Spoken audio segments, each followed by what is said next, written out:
नमस्ते गुरुदेव। गुरुदेव, ये जैनियों के हिसाब से है। हमसे किसी ने पूछा तुम्हारे जैन मुनि वस्त्र क्यों नहीं पहनते हैं? जंगल में रहने और समाज में रहने के बीच जो समय में परिवर्तन आया है, तो क्या मुनियों को नहीं बदलना चाहिए? मार्गदर्शन दीजिए। बहुत अच्छा सवाल है, और ये सवाल तुम्हारा नहीं, बहुतों का, और इस सवाल का उत्तर हर जैनी के पास होना चाहिए। एक बार एक पत्रकार ने मुझसे पूछा कि महाराज आप कपड़े क्यों नहीं पहनते? मैंने उससे उलट कर पूछा आप कपड़े क्यों पहनते? थोड़ा शक पकाया। मैंने आप कपड़े पहने, क्यों पहने?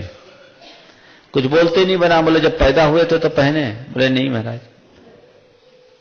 अरे तब क्या स्थिति थी? कोई पहना दिया तो पहना दिया, नहीं पहनाया तो ऐसे ही घूमते थे। बोले कोई फर्क पड़ता था? बोले नहीं महाराज, उस समय कोई लज्जा नहीं, कोई संकोच नहीं, कोई विकार भी नहीं था। बोले आप अगर आपके कपड़े उतार दे तो एकदम झेप गया। बोले महाराज अब तो ये हो नहीं सकता। बोले क्यों? बोले महाराज अब लज्जा भी है, संकोच भी है, विकार भी है।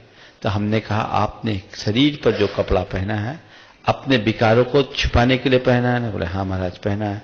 हम बोले तुम्हारे अंदर विकार है, बहुत सारी चीजें छिपाने लायक है, इसलिए तुम्हें कपड़े की जरूरत है। हमारे अंदर कोई विकार नहीं, हमारे पास छुपाने का कुछ नहीं, इसलिए हमें कपड़ा पहनने की जरूरत नहीं। दिगंबर मुनि निर्विकार है, इसलिए उसे वस्त्र की कोई आवश्यकता नहीं। फिर मैंने उसे पलट करके कहा, किसने कहा कि हमने कपड़ा नहीं पहना? हम कपड़े पहने। किसने कहा कि हम कपड़ा नहीं पहने? हम कपड़ा पहने। आपको भ्रम है कि हम बिना कपड़ा के हैं। महाराज कुछ दिख तो नहीं रहा? बोले देखोगे तो दिखेगा, इन आंखों से नहीं दिखेगा, मेरे कपड़े अलग है। बोले क्या? बोले हम नग्न नहीं, हम दिगंबर हैं। नग्न तो भोगी विलासी भी होता है, नग्न और दिगंबर में बहुत अंतर है। जो भोगी विलासी हो नंगा है, और दिगंबर जिसने दिशाओं को अंबर यानी वस्त्र बना लिया है। तुम्हारे वस्त्र तंतुओं के बने हैं और हमारे 10 वस्त्र दिशाओं के, हमने दिशाओं को ओढ़ लिया। तुम्हारे कपड़ों का एक माप है, हमारे वस्त्र अमाप हैं। तुम्हारे कपड़ों को रोज धोना पड़ता है, गंदे होते हैं, मैले होते हैं, फटते हैं। हमारे वस्त्र को धोने की जरूरत नहीं है, वो एक बार पहन लिया, प्रकृति ने पहना करके भेजा और आज तक है, जीवन के अंतिम क्षण तक रहेंगे। तुम्हारे कपड़े का उल्टा सीधा भी होता है, पर हमारे वस्त्र का न कोई उल्टा है न सीधा है, अपितु दुनिया में जितने उल्टा सीधा करने वाले हैं उन सबको हम लोग उल्टे से सीधा करने का काम करते हैं। यहां कोई उल्टा सीधा का काम नहीं।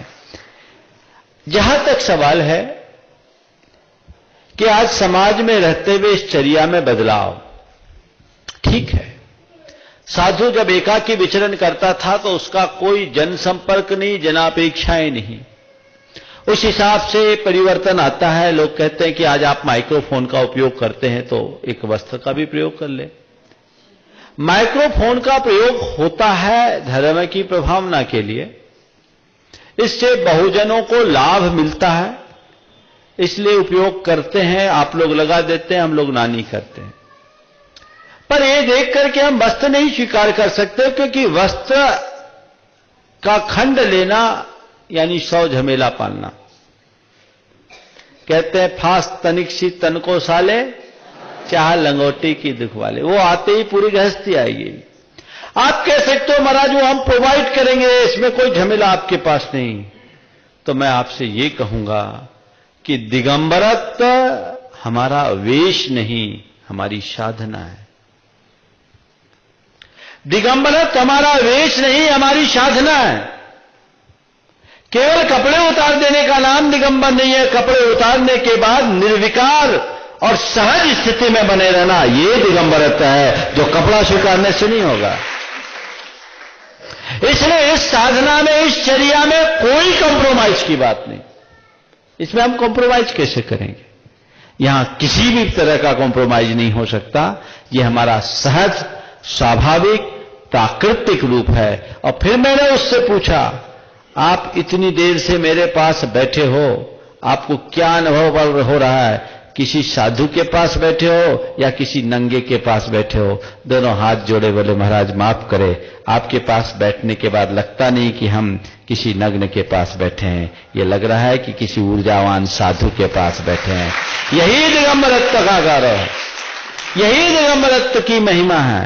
इसे आप जानिए, और यदि किसी के मन में दिगंबरत्व को लेकर के सवाल आता है तो बताइए कि ये अश्लीलता नहीं, ये हमारे स्वाभाविक रूप की स्थिति यथाजात मुद्रा है, निर्विकार मुद्रा है। इसीलिए गांधी जी ने कहा था कि नग्नता मनुष्य की आदर्श स्थिति है, यह उसका प्राकृतिक रूप है, और युग युगांतरों से भारत की संस्कृति में इसे सम्मान दिया गया, प्रतिष्ठापूर्ण दृष्टि से देखा गया। इसलिए हमें इसके मान की सुरक्षा करनी चाहिए और जीवन को उसी क्रम में आगे बढ़ाना चाहिए।